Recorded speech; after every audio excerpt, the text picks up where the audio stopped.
2023 começou e com isso sempre temos a dúvida sobre onde devemos investir a nossa grana. Ainda mais nessa mudança de presidente aqui no Brasil e também toda a questão em relação à própria economia. Então é o seguinte, família, nesse vídeo aqui você vai descobrir as melhores opções de investimentos para fazer nesse ano de 2023. Tanto para você ter uma segurança sobre o seu patrimônio e também encontrar boas oportunidades para multiplicar o seu dinheiro. Então, marcha pro vídeo.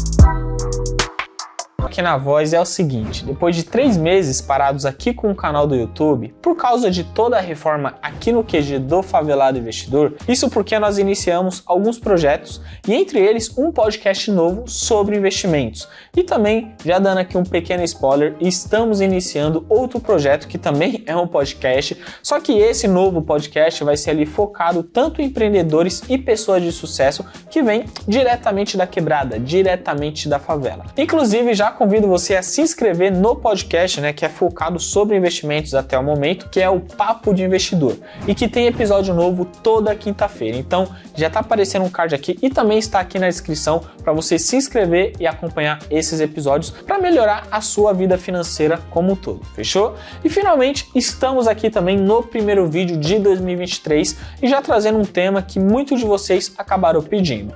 Onde nós devemos investir nesse ano de 2023, principalmente com pouco dinheiro. E para responder essa pergunta, primeiro nós devemos entender o que está acontecendo no Brasil e no mundo sobre a visão dos investimentos, fechou? Começando pelo Brasil. O Brasil teve uma grande mudança de presidente. Então saiu o Bolsonaro, que ficou entre 2018 até 2022, e agora entrou o Lula, que já foi presidente do Brasil nos anos de 2003 até 2011, isso também já contando com a sua reeleição. E hoje no Brasil também nós temos uma taxa de juros de 13,75% ao ano. E essa taxa é a famosa taxa Selic.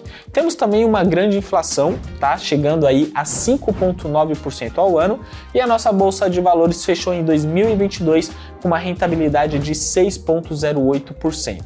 Agora vamos olhar sobre os Estados Unidos, Os Estados Unidos têm ali o seu principal ETF da bolsa de valores americana, que é o IVV, não é o IVVB11, só para não confundir você. E esse ETF somente no ano de 2022 caiu 21,13%. E a inflação acumulada também em 2022 chegou em 7,1% ao ano, Então é uma inflação muito alta. E quando a gente olha todo esse cenário, qual que é o melhor movimento a se fazer agora? Bom, vamos lá. O primeiro passo que você tem que entender é que você tem que ter um dinheiro ali para sua reserva financeira, para sua segurança financeira. Porque justamente essa grana pode te livrar de vários BOs, vários problemas financeiros que às vezes você nem consegue imaginar. Então, é muito importante, de fato, que você tenha a sua reserva de emergência, E se você não sabe o que é reserva de emergência, como calcular, qual o valor exato ali para você ter, tá aparecendo um card aqui ou aqui, É só clicar aí, que tem um vídeo detalhando tudo 100%, De uma maneira sem economias para você entender como que funciona a reserva de emergência, E você precisa aprender isso urgentemente, Então depois desse vídeo, você clica aí nesse card e vai aprender um pouco mais sobre educação financeira. Agora, caso você já tenha essa grana, O que você tem que fazer? Você tem que começar a diversificar o seu patrimônio para diminuir todos os riscos possíveis. Porque quando nós falamos aí sobre a diversificação, existem algumas fases da própria diversificação. E entre elas nós temos aqui a classe de ativos, nós temos o segmento das empresas e risco de país. Quando nós falamos sobre a classe de ativos, o que isso aqui significa? A classe de ativos é sobre você ter literalmente uma distribuição adequada entre ali uma renda fixa e uma renda variável. Na renda fixa você vai ter à sua disposição tanto Tesouro Direto, CDB, LCI, LCA, debêntures, CRIs, CRAS e por aí vai. Agora, quando nós falamos sobre a renda variável, você vai ter ações, fundos imobiliários, ETFs, Então você tem esses 3 principais aqui tipos de ativos que você pode estar diversificando no primeiro momento. E por outro lado, nós temos aqui também o segmento das empresas. Então, falando especificamente sobre as ações, porque estamos falando aqui de segmento de empresas, então você vai ter à sua disposição também um setor de varejo, um setor financeiro, de tecnologia, construção civil, saneamento básico, elétricas e por aí vai, Tem vários segmentos dentro da Bolsa Brasileira. E por fim, nós temos o risco de país. O risco de país é sobre você investir, por exemplo, no exterior. Então você vai trocar o seu real por dólar ou até mesmo sobre Bitcoin, tá? Você troca o seu real por Bitcoin. E a partir disso você já começa a ter uma diversificação muito mais assertiva e começa a diminuir todo o risco da sua carteira de investimentos. Esse é o primeiro direcionamento, tá? Considerando que você já tem uma reserva de emergência para você aplicar dentro da sua carteira de investimentos. Então, antes de escolher diretamente, só quero essa ação, porque eu acredito, né? Você tem uma bola de cristal lá. Dá essa bola de cristal aí, Joe. Esse ano a Oi vai chegar em R$100. Então você acredita que tem uma bola de cristal aí, segura essa aqui porque se quebrar aí fudeu. Então, quando você tem uma boa diversificação, tá, você já diminui o risco e você não vai diretamente falando de um modo especulativo que tal empresa vai se valorizar. Primeiro você tenta diluir todo o risco da sua carteira de investimentos. E falando sobre essa questão de diversificação, eu vou falar agora para você de algum modo que a minha carteira de investimentos está diversificada. E atualmente a minha carteira de investimentos privada, tá, está diversificada da seguinte maneira: eu tenho 10% em renda fixa, 20% no exterior, 10% em criptomoeda, 20% em fundos imobiliários, 30% em ações brasileiras especificamente e 10% em ETFs, tá? E é claro que essa diversificação está adequada ao meu perfil de investidor, que o meu perfil é agressivo, é isso mesmo, tá? Então se você não acertou, depois eu falo aqui sobre os perfis de investidor para você aprender um pouco mais. Só que é o seguinte, e antes de continuarmos aqui com o conteúdo desse vídeo, tá? Eu preciso de um pequeno favor seu. É muito simples. É só você clicar aqui em se inscrever, tá? Tá aparecendo aqui embaixo o botãozinho inscreva-se e também para você ativar o sino, porque assim você vai receber todas as nossas aulas aqui no YouTube toda semana. Mas para isso você precisa se inscrever e também ativar o sino. Fechou? Então, recapitulando aqui o nosso conteúdo. Um ponto importante a ser dito também é sobre a renda fixa. Atualmente nós podemos encontrar aí títulos do Tesouro Direto que é focado no longo prazo, como por exemplo o Tesouro IPCA 2040, que está pagando a inflação somada a 6,13%. Eu particularmente, sendo bem sincero com você, eu não curto muito investir pro longo prazo em relação ao Tesouro Direto, porque justamente no curto prazo acontece uma coisa que nós chamamos de marcação ao mercado, que pode fazer o seu dinheiro desvalorizar de maneira absurda. É claro que você também pode ganhar muito dinheiro com a marcação ao mercado, mas para isso você tem que identificar bons momentos para você comprar aquele título, acreditando então que nos próximos meses a taxa de juros vai abaixar. Então você ganha uma grande valorização no curto prazo. Inclusive, se você quiser que eu grave um vídeo falando sobre marcação ao mercado, explicando o que é, comenta aqui que eu posso aí estar gravando para você. Demorou? Então vamos lá, continuando aqui. E em 2023, nós temos aqui alguns setores que podem se beneficiar ou não com os juros altos, que é o que está sendo praticado hoje aqui na nossa economia. Então, por exemplo, o setor bancário. O setor bancário é um dos setores que vão se beneficiar com a alta da Selic. Tá, isso acontece porque o banco ele consegue aumentar o seu spread bancário, principalmente nas transações de crédito, que é onde ele atua. E para você que não sabe o que é um spread bancário, fica tranquilo, tá? Porque o spread bancário é o seguinte: é a diferença entre os juros que o banco vai pagar para o seu cliente, né? Então o cliente vai lá, investe no banco, por exemplo, em um CDB, e o banco fala assim: vou te pagar 10% ao ano, um exemplo.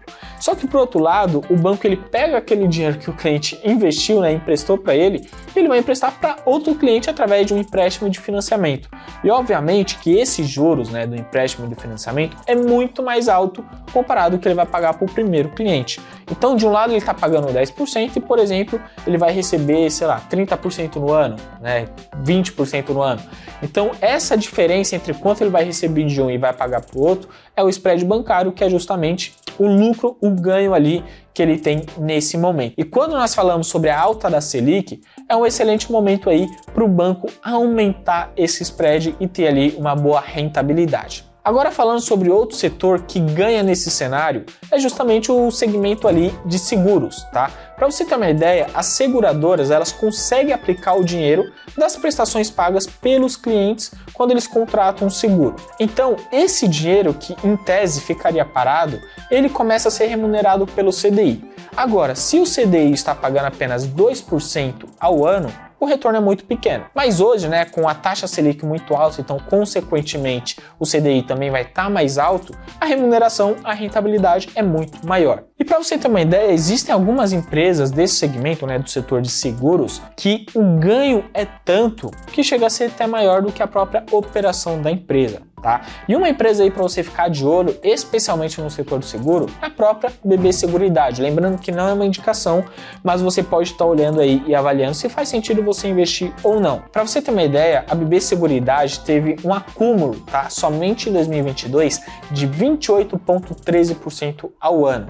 Então assim, é uma rentabilidade muito alta, é um segmento que principalmente com a taxa de juros tende a crescer cada vez mais, então dá uma olhada aí, faz a sua análise específica e vê se faz sentido para você, fechou? Agora vamos falar aqui sobre alguns setores que sofrem com juros altos, tá? Os juros mais elevados, eles tendem ali a reduzir o consumo e a expectativa é que esse efeito seja muito maior a partir de agora, tá? Então quando a gente olha, por exemplo, o segmento de varejo, o varejo, por exemplo, ele não mostra ali um crescimento sustentável. E para você ter uma ideia, é um segmento que ele é muito sensível ao próprio crédito. E ainda também há uma grande chance de aumento de inadimplência e endividamento, que deve dificultar muito mais toda a atividade, todo o consumo nesses próximos meses, porque os juros estão mais altos. E outro setor que também acaba sofrendo é o próprio setor imobiliário.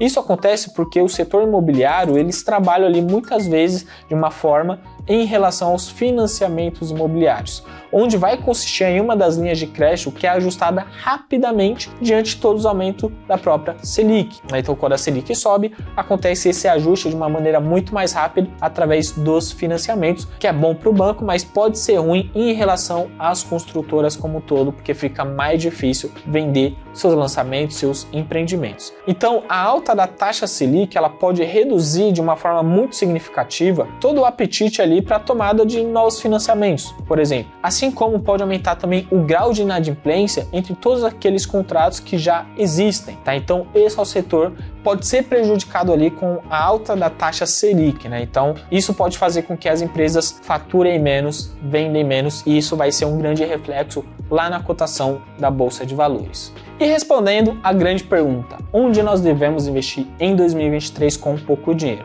Bom, falei aqui alguns segmentos que têm a grande possibilidade de andar bem durante esse ano, principalmente com a alta da taxa Selic. Então, falando do setor financeiro, setor bancário. Temos aqui grandes empresas, claro que não é uma indicação, mas convido você a estudar mais sobre essas empresas, tá? Para você tomar sua decisão. Mas, por exemplo, nós temos aqui o próprio Itaú, né? Uma ação do Itaú hoje é a partir de R$ 24,00. Nós temos também as ações aí do Banco do Brasil, que está custando, pelo menos nessa data que eu estou gravando, R$ 33,00. Então você não precisa de rios de dinheiro para começar a investir. E por outro lado, para você tomar cuidado com o setor de varejo, que também, se você for olhar focando no longo prazo, pode ser uma grande oportunidade hoje, mas ainda assim você tem que tomar cuidado. Hoje, por exemplo, uma ação da Magazine Luiza, que é do setor de varejo, está custando aí R$ 2,56, tá? Então preste muita atenção sobre onde você vai investir. E se você quer aprofundar cada vez mais o seu conhecimento sobre investimentos, sobre educação financeira, sobre renda fixa, renda variável,